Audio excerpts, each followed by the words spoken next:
À la croisée des mondes, His Dark Materials, en VO, est une trilogie de livres du genre fantasy et écrit par Philip Pullman. La série de livres est composée de Les Royaumes du Nord, paru en 1995, La Tour des Anges, paru en 1997, et enfin Le Miroir d'Ambre, paru en 2000.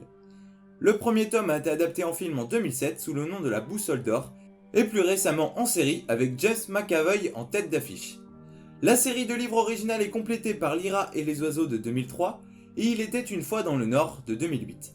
De plus, l'auteur prévoit une trilogie complémentaire intitulée La trilogie de la poussière, dont le premier tome est sorti en 2017 et le second en 2019. Les livres originaux racontent l'histoire de Lyra Belaka et Will Parry. Ce sont ces personnages que je vous propose de découvrir ici. Lyra est une jeune fille de 12 ans qui a grandi à Oxford, où son soi-disant oncle, qui se révèle être son père, l'a abandonné. Il s'agit de Lord Asriel. Lyra est une fillette maigrelette, aux cheveux blonds foncés, en bataille et aux yeux bleus. Elle se flatte de sa capacité à tromper les gens et excelle dans l'art du mensonge, au point que son ami protecteur Lorek Bernison l'a surnommée Lyra Parle d'Or.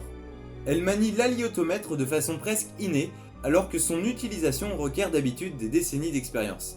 Haute importance pour la création tout entière. D'un caractère sauvage et intuitif, elle est loyale envers ses amis et porte en elle la culpabilité de la mort de son jeune ami Roger Parslow. Une prophétie prédit qu'elle est destinée à mettre fin au destin, sans jamais en avoir conscience et en commettant une grande trahison. Les sorcières la nomment la nouvelle Ève, parce qu'elle serait soumise à la tentation du serpent, représentée par Mary Malone. Will Parry, issu de notre monde, est un garçon de 12 ans, sensible, mature et délibérément moral. Devenu le détenteur du poignard subtil, il se trouve en but aux forces qui le convoitent.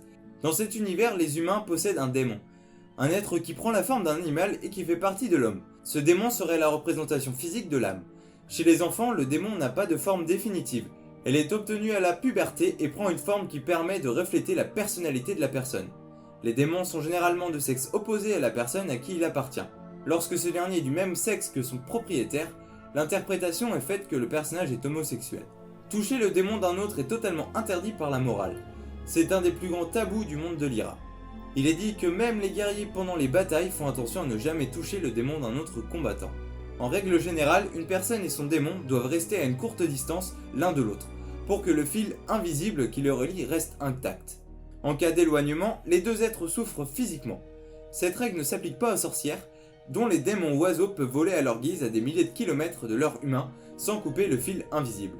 Forcer à séparer un démon de son humain cause irrémédiablement leur mort.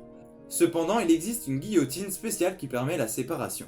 Les deux personnages principaux ont chacun un démon. Si pour Will, Kirjava sera découvert tard dans la trilogie, celui de Lyra sera visible dès le début de la série. Il répondra au nom de Pantalémon. La